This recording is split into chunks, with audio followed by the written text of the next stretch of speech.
Baik, bismillahirrahmanirrahim. Assalamualaikum warahmatullahi wabarakatuh.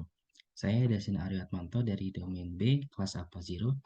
Di sini saya akan mempresentasikan hasil ujian praktek saya pada domain Data Science yang berjudul klasifikasi faktor-faktor yang mempengaruhi IPM dengan classifier Random Forest, XGBoost, LGBM, CatBoost, KNN, dan AdaBoost. Adapun latar belakang yang melatar belakangi dari penelitian ini, yaitu tujuan akhir pembangunan adalah kesejahteraan rakyat.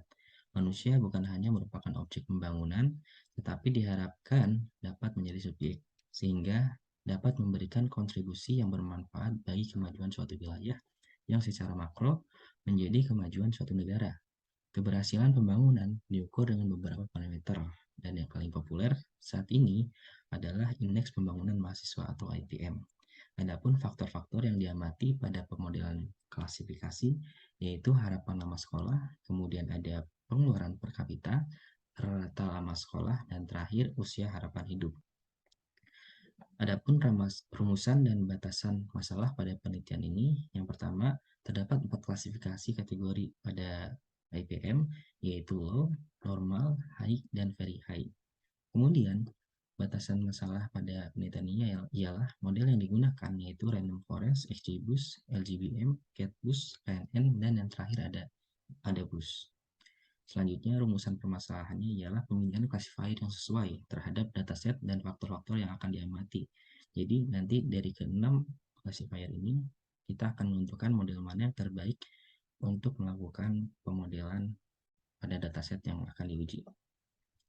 Selanjutnya, pada dataset sendiri terdapat 2196 data sampel atau baris dan 5 variabel. Di antaranya terdapat 4 variabel numerik dan 1 variabel kategori. Di sini ada harapan lama sekolah, pengeluaran per kapita, rata lama sekolah, usia harapan hidup. 4 variabel ini dikategorikan sebagai variabel bertipe numerik dan ada variabel EPM yaitu satu variabel kategori.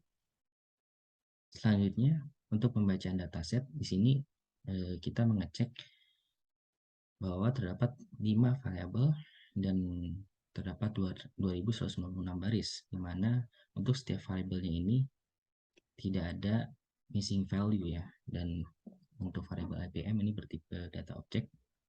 Selanjutnya kita mengecek kembali identitas dari setiap variabel, apakah ada value yang unik, dan ternyata untuk IPM terdapat 4 kategori, yaitu high, normal, very high, dan low, dengan proporsional data normal sebanyak 1128 data, kemudian ada data high sebanyak 829 data, data very high yaitu sebesar 146 data, dan yang terakhir ada data dengan kategori IPM low yaitu 93 data.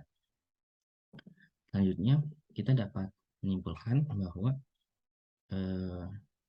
kategori low pada variabel IPM ini sangat kecil sekali ya, yaitu 4,2% dari data keseluruhan gitu, sehingga nantinya kita perlu melakukan balancing data. Itu ini juga dapat dilihat pada bar chart di samping, ini sangat jauh sekali ya perbedaannya. Dapat dilihat low ini sebanyak 4,2%. Selanjutnya ada pre-processing data. Yang pertama saya melakukan dropping variable IPM dan menyimpan di variable X, dan selanjutnya ada data IPM-nya sendiri itu saya menyimpan ke dalam variable D. Kemudian kita lakukan split dataset menjadi data training dan data testing dengan rasio sebesar 20% data digunakan sebagai data testing dengan pemilihan random data sebesar 123. Nah, kemudian setelah itu karena kita tahu bahwa kategori low pada variabel IPM ini sebesar 4,2% ya. Jadi kita perlu melakukan balancing data dan menggunakan smooth. Ini adalah salah satu strategi oversampling. Kemudian setelah di smooth akan disimpan ke extend smooth dan get trend smooth, di mana dua variabel ini nanti akan dilakukan fit dengan 6 model yang akan kita gunakan. Yang pertama ada model random forest, XGBoost, ada LGBM, kemudian ada CatBoost, KNN, dan ada BOOST.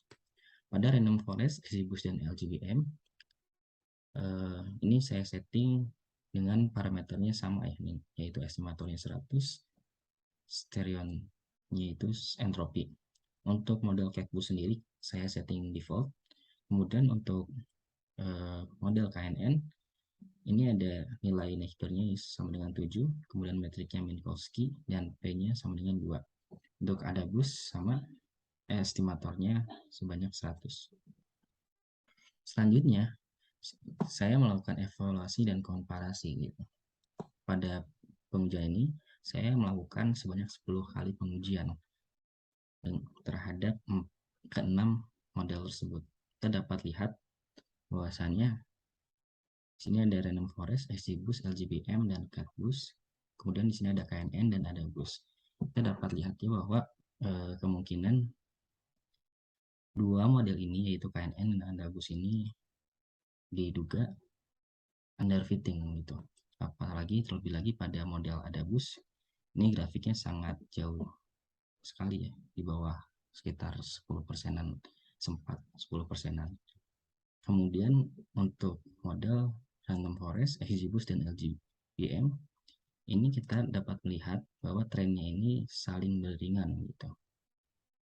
Kemudian juga ada berbeda sekali dengan model CatBoost, di mana selain lebih akurasinya lebih tinggi, dia lebih stabil ya dibandingkan dengan ketiga model ini. Random Forest, XGBoost, LGBM ini lebih terlihat agak fluktuatif dibandingkan dengan CatBoost ini, dia agak stabil. Sebetulnya untuk model KNN pun terlihat lebih stabil, cuman ini sepertinya underfitting gitu, sehingga kemungkinan besar untuk dua model ini, KNN dan AdaBoost ini, kita tidak akan menggunakannya. Nah, kemudian berdasarkan ke 10 percobaan tadi, lakukanlah perhitungan rata-rata gitu untuk Random Forest, XGBoost, LGBM, CatBoost, KNN, dan AdaBoost. Nah, berdasarkan nilai rata-rata yang telah dihitung dari setiap classifier, didapat model yang sesuai atau yang paling tepat atau yang paling cocok pada dataset ini, yaitu CatBoost dengan rata-rata persentase sebesar 99,02%. Ini ada comparison of table-nya. Yang pertama, urutan tertinggi ialah model CatBoost gitu, dengan akurasi sebesar 99,16%. Kemudian diikuti dengan model XGBoost sebesar 92%, 98%, mohon maaf. Kemudian diikuti model LGBM, ada Random Forest sebesar 97,78%. Kemudian diikuti oleh KNN sebesar 77,19%, dan terakhir ialah urutan terakhir model AdaBoost 24,48%. Kesimpulannya, berdasarkan hasil pengujian, model yang sesuai dengan dataset IPM yang dimiliki adalah CatBoost dengan persentase akurasi sebesar 99,02%. Namun, ini pun masih perlu adanya eksplorasi lebih lanjut ya terhadap model lainnya seperti LGBM, XBoost, Random Forest, KNN, dan AdaBoost gitu. Butuh peningkatan akurasi gitu. Oke, mungkin cukup sekian. Terima kasih atas perhatiannya. Wassalamualaikum warahmatullahi wabarakatuh.